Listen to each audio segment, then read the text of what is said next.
Hey guys, welcome back to Storytime with Rob. I am Rob, and we got to pick back up kind of where we left off. So if you haven't listened to the last episode, you can go back and retrace and listen to it, and that'll put you right back on time here. I had to take a little bit of time off from doing these because I had to get well, I didn't have to, but I got a new computer. Think I kind of got the wrinkles ironed out here on this new thing, and so yeah, let's get back at it. So here we go.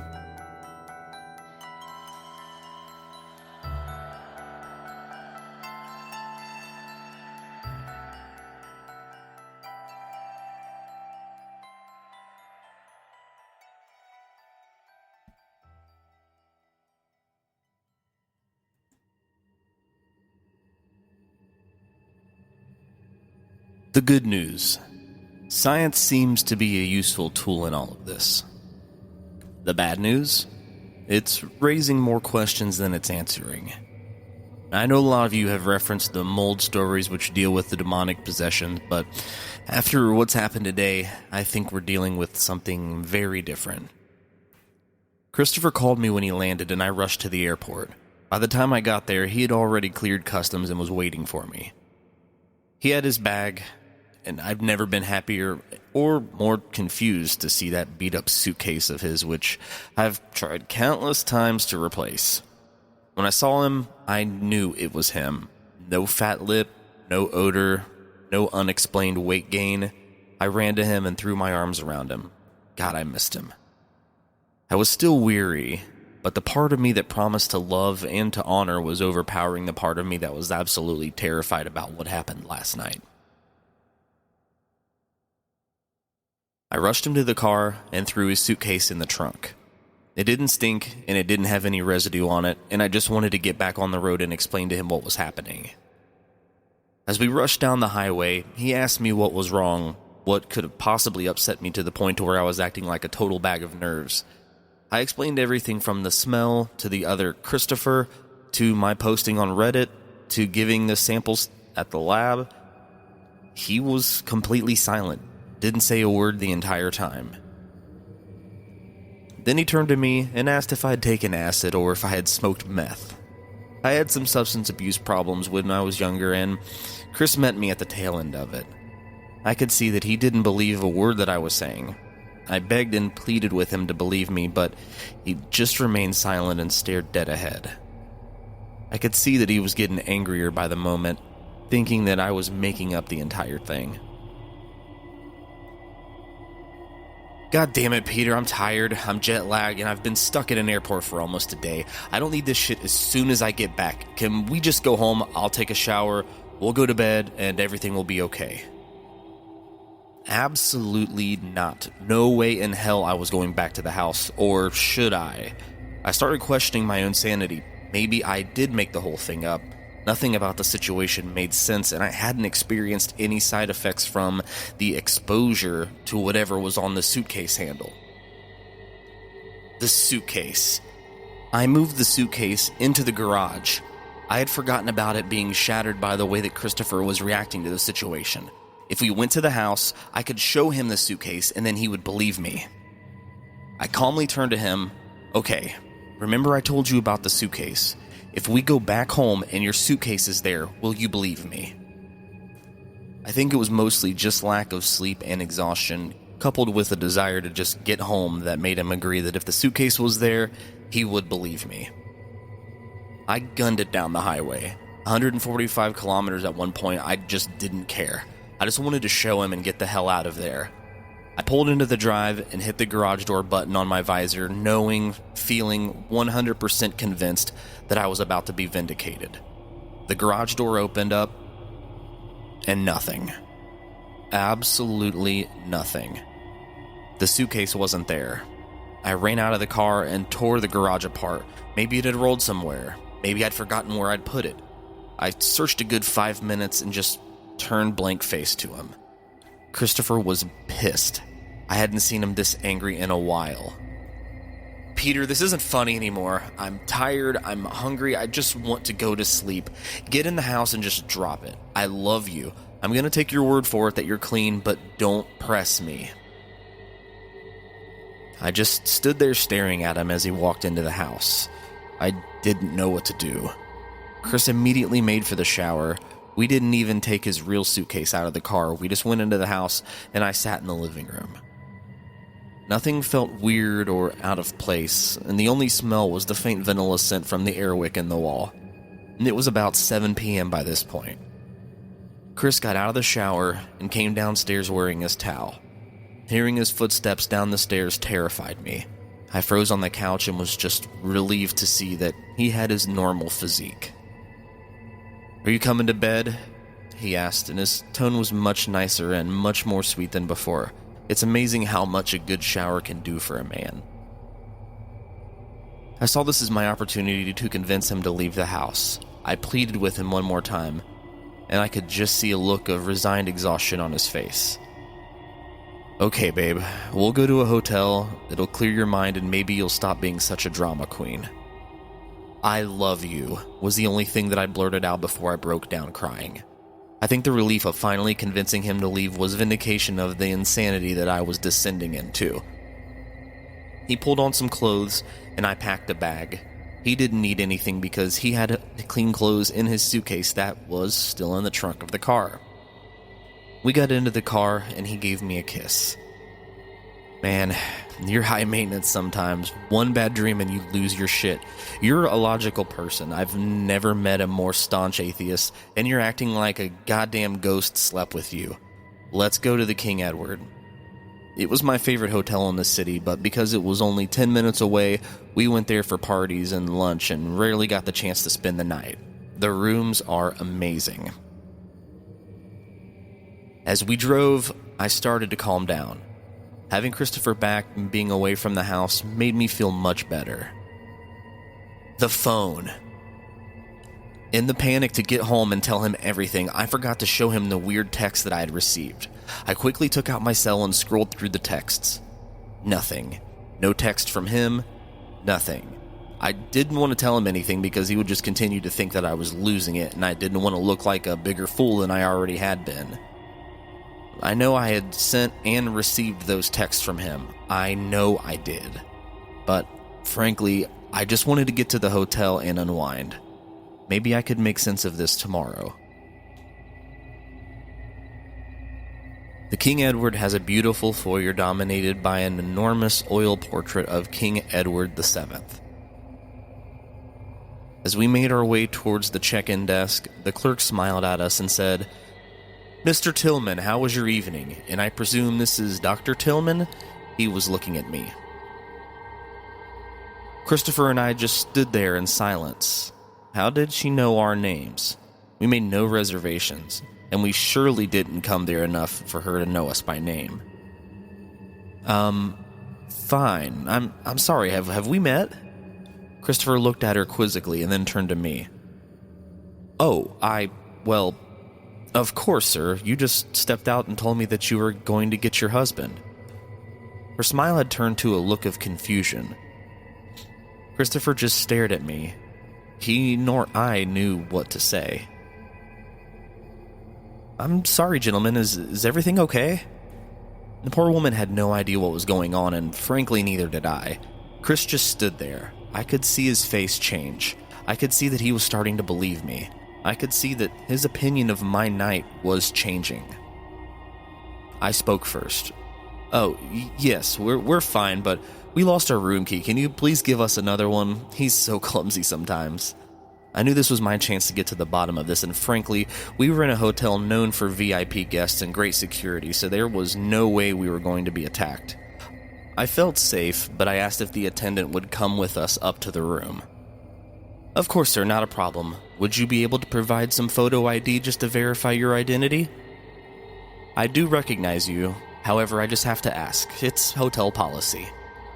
"Of course," I said and turned to Christopher. He was just staring straight ahead, still not understanding fully what was going on. I grabbed his hand. It was cold and clammy. "Honey, I need your driver's license." "Oh, sure. Okay, here you go." He awkwardly fished his wallet out of his back pocket and took out his license.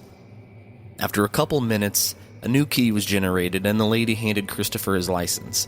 He still hadn't said a word and just kept his grip on the handle of his suitcase. I know he was trying not to panic and just go with it, but the full impact of my panic had been dumped onto his jet-lagged mind, and I could see he wasn't handling it well.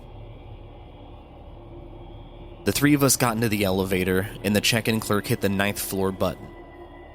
Everything seemed normal, and the beauty and cleanliness of the hotel made nothing seem out of place. Christopher just kept staring at me. His eyes betrayed his worry, but I made the just go with it face. We left the elevator and approached a room in the middle of the hallway. The clerk put the key card in, and the light on the lock turned a fluorescent green. She opened the door and almost fell backwards. The smell was unbearable. It stank, it reeked, it pulsated with the stench of rotten meat. Both Christopher and I made retching noises and backed into the hallway. "Oh my God, what is that?" The clerk looked at Christopher with a sense of horror, looking like she wanted to hit him for what she presumed he had done in, or to, the room. With hand over her mouth, she yelled in a muffled tone, "Sir, what is that smell?" I knew the smell. I knew it all too well. I just stood there, taking it all in, feeling the full burning feeling at the back of my throat. "I have no idea. That's definitely not from me." Christopher shot back at her. He was a good 10 feet behind me at this point, the smell being too unbearable for him. The clerk entered the room and looked around. I followed right behind her. It was spotless. The bed hadn't been touched, the towels were still folded neatly, and the minibar had been undisturbed. The smell began to waft into the hall, and the attendant ushered me out, left the room, and closed the door. Chris and the attendant just stood there gasping, trying to regain their breath, and I remained shocked still, remembering the night before. We made our way back into the lobby.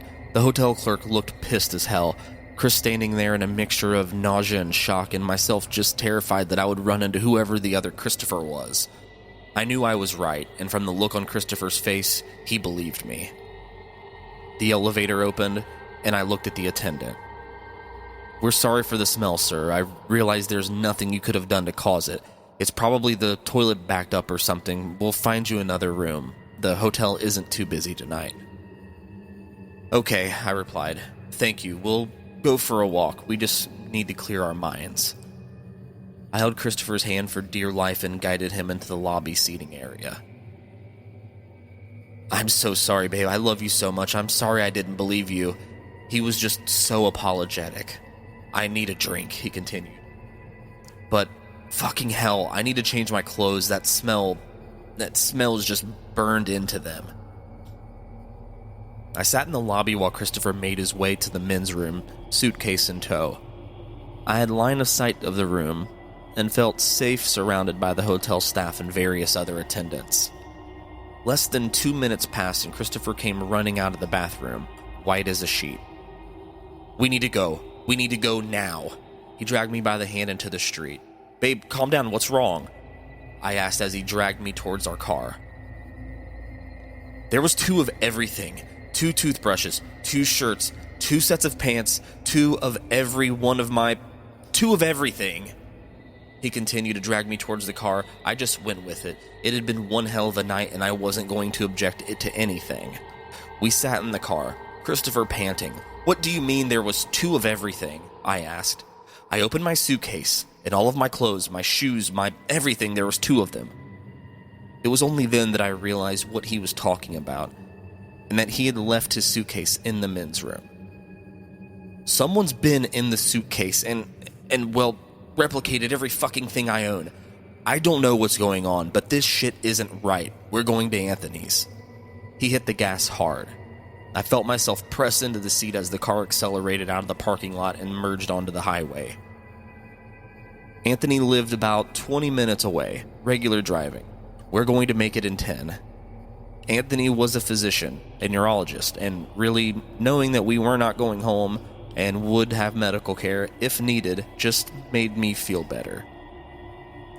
Christopher looked like he was going to cry, mixed with the anger of a man who had been wronged. His privacy had been invaded. Someone was pretending to be him, and he had no idea what was going on. I I put my hands on his thigh, squeeze, trying to reassure him. In the 8 years that I had known him, I had never seen him like this. I called Anthony. Anthony, it's Peter. We're coming over. Christopher and I need to spend the night. I'll explain everything when I get there. Okay. Are you alright? Do either of you need anything? No, just make sure there's parking in the driveway. Sure thing. See you soon. Tell Chris thanks again for the gift. I assumed Christopher had sent Anthony a gift from Vienna. He usually sent things back for him whenever he traveled. He's been the big brother that Anthony needed many times throughout his life. We pulled into the drive. Christopher bolted out of the car and banged on Anthony's door. Anthony opened the door and Christopher burst in. Get in, Peter, and lock the door. Anthony, put on the alarm system. Anthony complied and asked what the hell was going on. Christopher started. We've had a crazy fucking night, Tony. We need to stay here. Something really strange is going on, and I don't feel safe. Why? What could have happened in the past hour to make you this way? The past hour? Yeah, you looked a little out of it when you dropped the bag off, but I figured it was the jet lag. At least the lip looks a little less swollen. Good to see that the Benadryl I gave you is working. And damn, glad to see you showered because you stank. Mind you, no one smells good after a whole day of travel. Christopher nearly fainted. He fell back into the chair that was behind him. Anthony, did you let Christopher in when he came here an hour ago? Of course. He gave me the gift bag and I told him to come in so I could take a look at his lip. He said he was just having a reaction to some pineapple in the salad from the plane. A pineapple allergy runs in Christopher's family, and Anthony is aware of this. So I just gave him some Benadryl and told him to drink lots of water. Did he look different otherwise? Was he fatter? What? What do you mean? Did he look any fatter than he is now? No. What was he driving? Your BMW. Your car. You mean that car that we have parked in your driveway right now? Yes, he said he was going to get you and then go to dinner at King Edward. Christopher Joseph Tillman, what the hell is going on? You two are freaking me out. Anthony, I picked up Christopher from the airport. I've been with him, and with our car all afternoon. That thing that came to the house wasn't Christopher. Anthony looked at us skeptically, but his medical mind made him realize that there was no way Christopher's lip would look so normal within an hour. I started to tell him the story, all the while keeping an eye on Christopher, who had gone from a pale white to a strange greenish hue. I could only imagine what was going on in his mind. Just then, my phone rang. It was Vas, short for Vasily, the chemist that did my palm scraping from earlier on in the day. Hey Vas, what's up? It's about 8:30 p.m. at this point. Are you on campus tomorrow? I need to see you. We have some results back and they're unusual. Nothing that could hurt you, so don't panic about that, but just not normal. Vas, tell me what's going on. What did you find? I can't handle any more suspense after today. Vas was very, very gruff, a very bearish Russian man, whom I had known quite a few years. I had never heard him sound confused or worried. Tonight his voice shook with both of those emotions. It almost sounded like he was under duress. Peter, you're my friend. I don't want to jump to conclusions, but the residue from under your fingernails was human tissue. It was necrotizing, rotting, human tissue. What's your blood type? O negative. This is a B positive. I think you need to answer some questions for me, Peter. I'm... What? Okay, I'll come into the lab in the morning. Thanks, Vas. No problem. It's a good thing you don't have that suitcase anymore. Good night. As I hung up the phone, I realized I'd never told Vas that I no longer had the suitcase. I turned to Christopher. He had the gift bag that he had given to Anthony an hour earlier in his hand. It was filled with cheesy Austrian souvenirs and nothing really of note, except for a card and an envelope. Chris opened the envelope and scanned the card. "What the fuck?" Chris yelled and handed me the card. It wasn't handwritten. It was typed. 608 Arrive at aéroport. 6:44. They get home. 7:33. Hotel. 7:41. Go to room. 7:58. Leave quick. Go to car. 8:15. Anthony. 8:33. Phone ring. Chemist. 11:45. Me. It's 10:45 as I type this on my iPad. Anthony, myself, and Chris are sitting at a Tim Hortons across the road from 52 Division, a police precinct, waiting.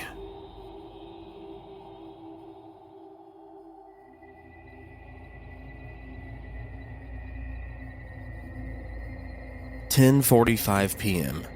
Tuesday, July 28th, 2014.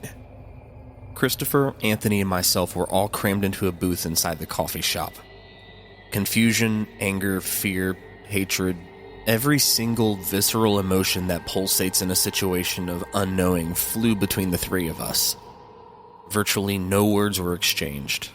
I think we all sat there, contemplating our own mortality. If this person knew our every move and exactly where we were going to be, how could we do anything about it?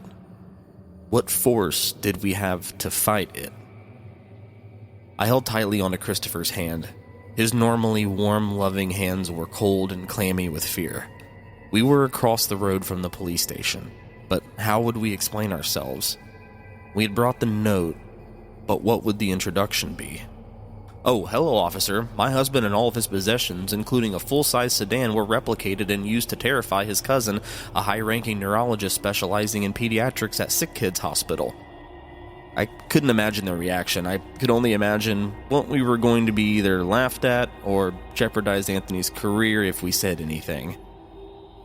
"The brain doctor is seeing shit and thinks that his cousin is a doppelganger that I may or may not have slept next to while my real husband was in Vienna.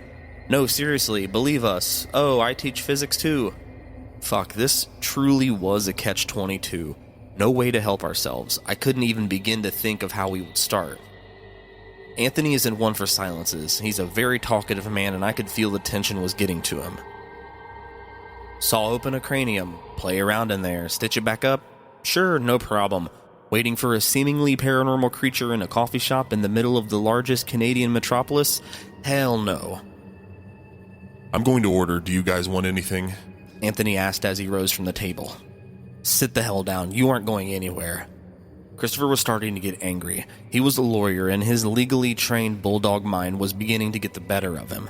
I could see that he was beginning to reach his limit with what was going on. "Chris, you can see me. The counter is, 2 feet away? We can't just sit here. We have to order. Plus, I'm parched. It's about 30 degrees out there. You two just keep looking at me, and I'll keep looking at you. Cool?" "I'll take an ice cap," Chris requested. "I'll just have a coffee," I weakly said. I realized that neither Chris nor I had eaten since this started, and we both had to force ourselves to eat something. And a bagel toasted with butter. Anthony made his way to the counter, about 4 steps away, and just to keep everyone's minds at peace and focus on the task at hand, we continued the conversation. "Christopher, so we all agree that he knows we're here, right?" "Absolutely. He knew we were here, before we knew we were coming here." "We're in public. The cops are across the road. This is the best place to be. If he's going to try anything, all of these people would notice and say something. The place is well lit, and once again, cops across the road." He was right. There was little chance of one of us would be stabbed or murdered in the middle of a restaurant, but all of us were convinced that Chris would show up, especially after the experience at the King Edward Hotel. He came there, he waited, and then he left. He was going to get his husband, me, according to the check-in clerk. Chris looked around Anthony, vigilant as ever. "My man. You know, he's right. This place is pretty busy, especially for a Wednesday night." I took my eyes off Anthony as well, looked behind us, even though the door was in the opposite direction, and I swore I wouldn't take my eyes off of it. They were both right. There were a lot of kids and what looked like inconsiderate, neglectful women tending to them all. About 4 kids, 1 parent, typical for that part of town. It was a rich city, but like everywhere, there was poverty. Anthony reached the counter and placed the order. The attendant, unusually happy for 11 p.m., filled the order, and as she passed the tray to Anthony, looked at him and said, "Don't forget to roll up the rim to win." Thanks, said Anthony, and made the 4 steps back to our booth. Sidebar: for those of you who aren't Canadian, Roll Up the Rim to Win is pretty much a national event. The loyalty Americans pay to Starbucks is reciprocated in Canada with our loyalty to Tim Hortons. It's a national institution. Twice a year they hold a contest where you literally roll up the rim of your coffee cup to see if you won a prize. Quite like checking under a pop bottle cap to see if you won a prize. We sat there and drank our drinks in virtual silence, just watching the clock. About 10 minutes had passed, so it was 11 p.m. And I couldn't handle the noise of the damn kids anymore. I looked at Anthony and Chris. "I need a cigarette. Can we go outside?" "We'll stay by the door, and if anything, it's straight shot across the parking lot to the cop station. We can make it." They looked at each other and agreed. The noise from the kids was getting too much, and they could have used a break instead of just sitting there waiting for a visitor to arrive. We all stood up, almost in a choreographed manner, no one wanting to be left behind in the cafe. And we made our way to the door. We stood right by the entrance. With our car parked in front of us, it had cooled down a fair amount, and there was definitely a bit of nip in the air. Hell, this is Canada, nothing surprising there. Christopher opened the car. I'm going to grab my sweater from the back seat. He hit the auto opener on his keys, and the locks flew open. I approached the vehicle, clearly looking inside to see if anyone was crouched in the back seat, just waiting for me. Nothing. I opened the door, constantly looking back at Anthony and Christopher, who were less than a foot away from me at this point, grabbed the sweater, and we all walked back to the entrance. I had finished the cigarette in record time and just wanted to get back into the restaurant. Even though we could run to the police station if need be, the silence of the parking lot, coupled with the exposure of being outside, just gave me an eerie feeling. Anthony and Christopher agreed with me, and we all went back inside. 11:30 p.m. Damn, the kids were annoying. Christopher and I were just in the initial phases of adoption and loved children dearly, but these kids wouldn't shut up. Coupled with the tension of what we were waiting for, it started to get too much. Christopher squeezed my hand. "I'm just gonna tell them to shut up. Fuck, I can't handle this." Calm down. Focus on the task at hand. Let that be white noise. Anthony, our ever-patient physician, had a very calming effect on Christopher, and this seemed to work. Every second that passed, every minute that dragged by, we could feel the tension building. Would he come through the door? Would he manifest right in front of us? How would he do it? And the ultimate question, what the hell did Chris want with us? What was he trying to extract from us that we could possibly give him? Was it money? Say so and I'll write a check for you right there. Was it control? Was it power? Was it sexual favors? If it was that, I'd volunteer to do them right then and there if it meant that we'd be left alone. Not one of us said a word for the next 15 minutes. We sat there in utter silence, the overpowering din of the coffee shop providing what turned out to be rather useful background noise. In hindsight, if the Tim Hortons had been dead silent, we would have had a much harder time being there. 11:45. We all looked at one another. Nothing. Nothing changed. Nothing happened. The din and the noise still continued. People just kept placing orders. The overly happy employee kept filling the orders, and just nothing. Christopher kept playing with the car keys, but still nothing. Anthony finished his coffee and rolled up the rim. He froze. Where it should have said, "Please try again," or "You want a donut," it just said, "1 and 1 is 2. Why 3? Anthony just said, "Oh shit," and showed us the rim. The creature knew we were here. He knew how to communicate with us, but he wasn't here. What the hell was he trying to say? Christopher, Anthony, and I looked at one another. Maybe he wasn't going to show up in such a crowded place and chose to send us a message this way. Maybe we had outsmarted him by picking such a public place. We had screwed up his timeline. Here we were waiting. Hey, mister, what happened to your lip? Those 7 words were like a gong, like the so-called shot heard around the world. Fuck, they were a cannon in that noisy room to us. Chris and I turned around, and Anthony, already facing that direction, looked over our shoulders. There was a man sitting in the booth behind ours, his back to us. He was wearing a hat and a jacket with a collar popped. There, standing, looking at him was a girl, no more than 6 years old, staring at his face. Mister, why is your lip so fat? That's gross. I have never moved that fast in my life. Jesus fucking Christ, run! Was the only thing that Anthony could think to say. Christopher and I shot up out of the coffee shop as quickly as we could. Christopher hit the clicker for the car door, and the safety of the beep beep that automatic locks make when they open sounded. We all piled into the car. Christopher in the driver's seat, me in the passenger, and Anthony in the back. We hit the start button and the engine came alive with a soft purr. Chris threw the car into reverse and we gunned it out of the parking lot straight into the parking lot of the cop station. All 3 of us were yelling. Nothing was discernible. Christopher was yelling about how the hell did we miss him coming into the cafe. That seat was definitely empty when we sat down. Anthony was almost on the verge of hyperventilating and kept asking what the fuck we think he wanted. And I just sat there, practically screaming gibberish. We'd come to an abrupt stop in the front door of the police station, frozen inside the cars. Yes, we know, we should have run inside, but none of us could move.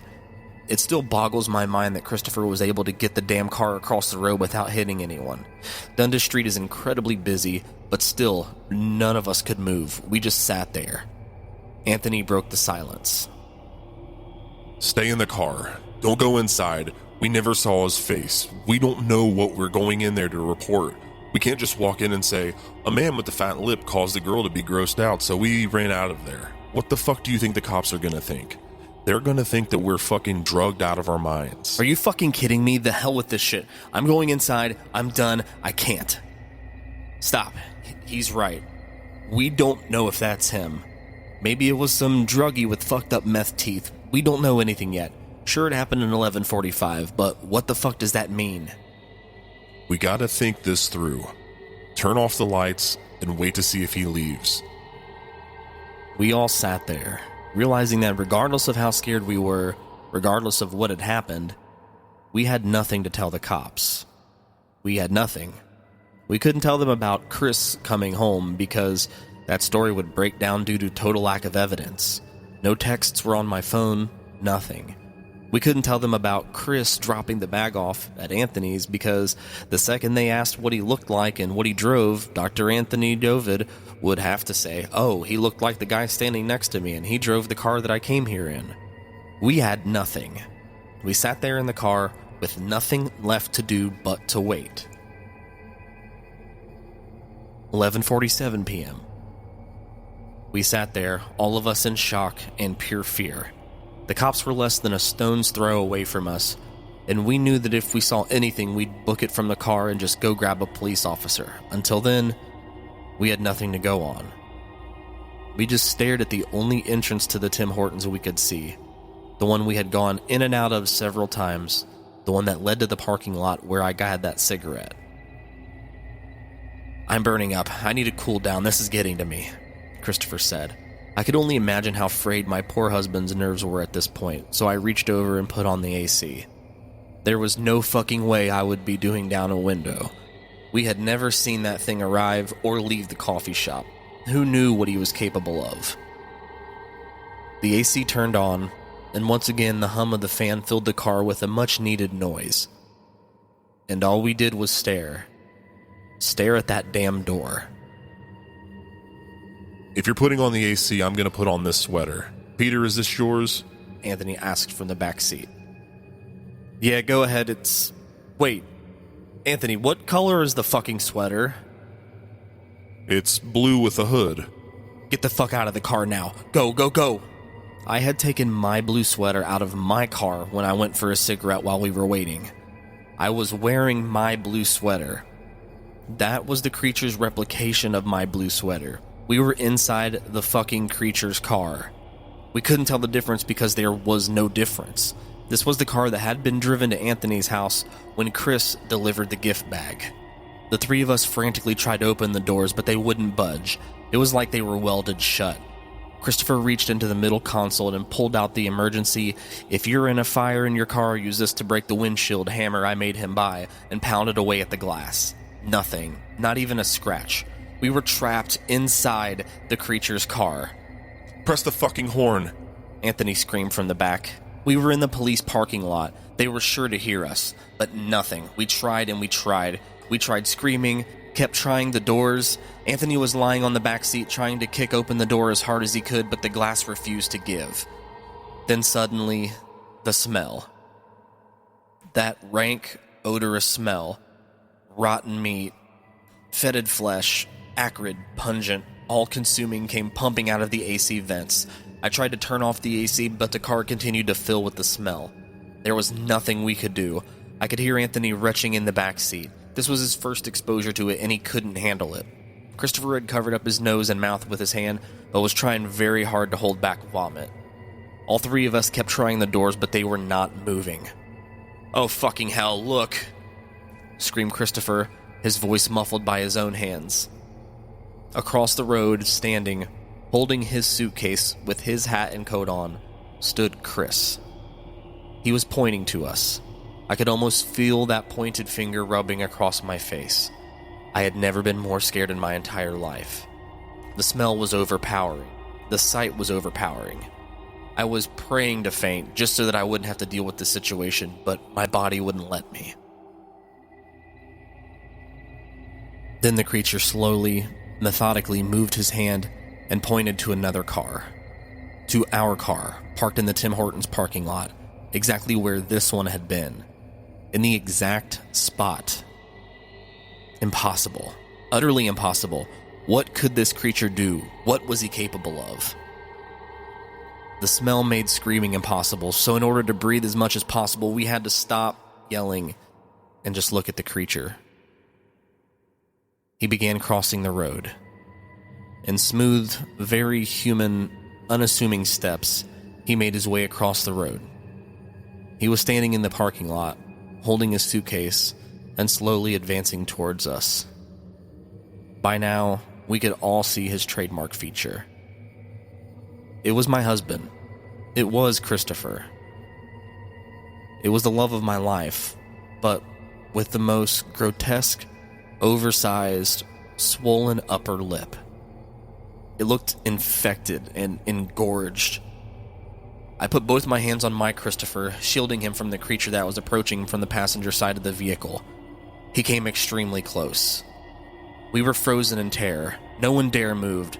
Anthony was pressing up against the door opposite to the creature, filled with fear reserved for children and those in war zones. And then the creature made its way to Anthony's passenger side window. Not so close as to touch the window, but close enough for Anthony to know he was the one that the creature wanted. He couldn't scream. He was paralyzed with fear, as we all were. The creature raised his hands. His perfectly human-shaped, perfectly Christopher-shaped hand, and pointed at Anthony. And then made the "no, no, no" gesture, waving one finger from side to side. He was signaling what the rim of the coffee cup had told us. Anthony shouldn't have been there. 1 + 1 is 2. He wanted Christopher and I, and nothing to do with Anthony. He looked me dead in my eyes, upper lip pulsating, and then looked at Christopher.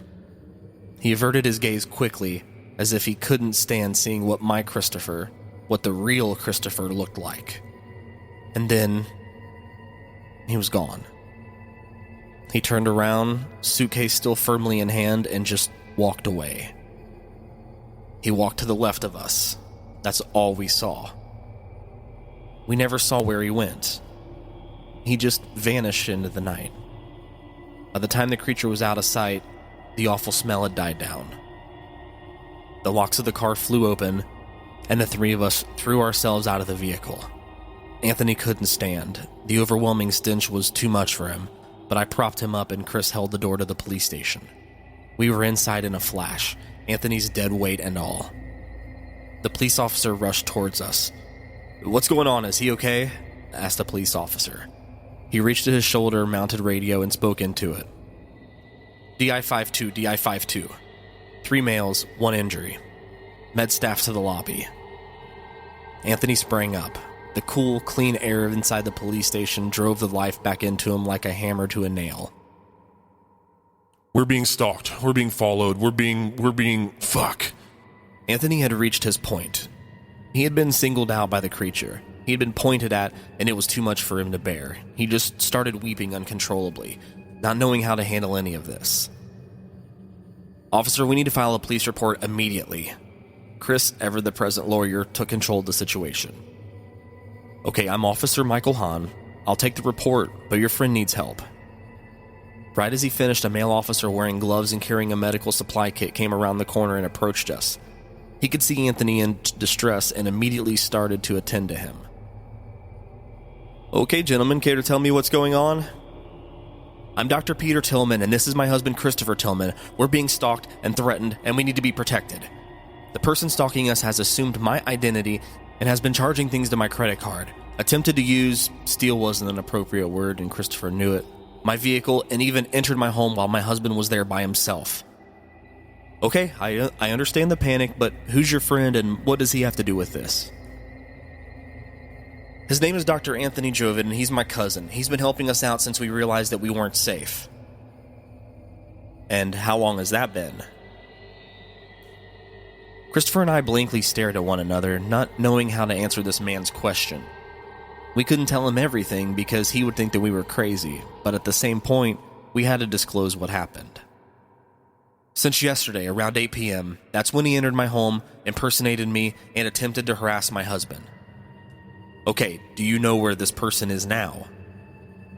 Anthony pulled off the oxygen mask they had placed over his mouth. The on-site nurse had propped him up in the chair so that he could be safe if he fainted. "Show him the car," he screamed. Well, it wasn't a scream since he had no energy with which to do so. Christopher and I took Officer Hahn outside the door, waiting to show him the duplicate car that the creature had conned us into getting into. But nothing. The car was gone. I looked across the road and just as expected, I could see my car. My real car. Or I thought it was my real car, sitting in the parking lot of the Tim Hortons. Not wanting to risk it, I told the officer to come with us across the road. He radioed in to tell control board where he was going and crossed the road with us. Anthony remained in the police station after all. The creature apparently didn't want him. Officer Hahn, Christopher, and myself approached the vehicle, not knowing what to expect. The cop took out his flashlight and shone it inside the car. "This your vehicle, sir?" "Yes, it's registered in both of our names." "Please open the doors if you don't mind." "Not at all. Please have a look around."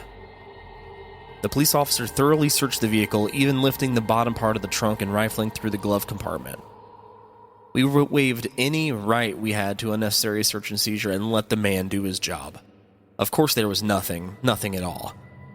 Officer Hahn, "Please come back with me to the station and fill out paperwork. We'll see how your friend's doing. If he needs to go to the hospital, I'll ride him over. If not, there's not really much we can do, gentlemen." Christopher, "But how?" Me, "Nothing, officer?"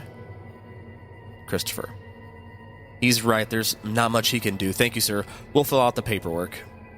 We got into the car, including Officer Hahn, who we asked to accompany us, and we went back to the station in order to fill out the paperwork. It took less than 20 minutes, and Anthony had recovered well enough to come with us. We thanked the police and went into the parking lot. I unlocked the car and looked around to make sure nothing was off. But what the hell could I prove? What did I know anymore? Nothing. We couldn't tell what was real from what was fake anymore. We sat in the car, engine running, for about 15 minutes and discussed what we should do. The suggestions ranged from a hotel, to Anthony's, to our house, to just staying in the parking lot. Regardless of where we went, this creature would find us. At least we had filled out police reports, and Officer Hand took us seriously enough to say that he would come by tomorrow and check in on us. It was about 1 a.m. by the time all this was finished. Anthony and I decided to go to my mom's place in Yorkville. It was a penthouse with more than enough room for us, and frankly it seemed that this creature, this fake Chris, was only after myself and Christopher. So we knew we would be safe there, and it was only a few minutes away. I called my mom and she said to come on over. She's a bit of a night owl and I didn't give her any details on why we were in the area or why we wanted to come over. She just had to stop on by, so we went. On the drive, I asked Christopher for the paperwork that the cop had given us, just so I could make sure it was safe. There's now an official record of what had happened to us, and I wanted to make sure my copy was reachable, just in case.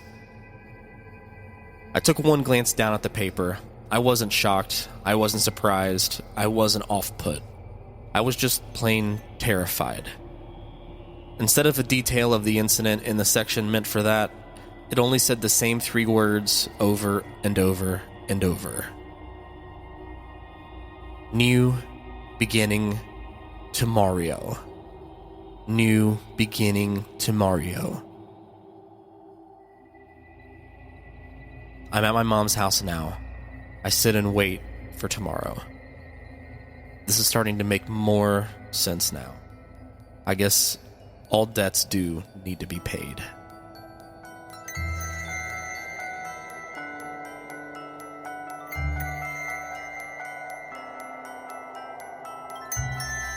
And this concludes this episode of Storytime with Rob.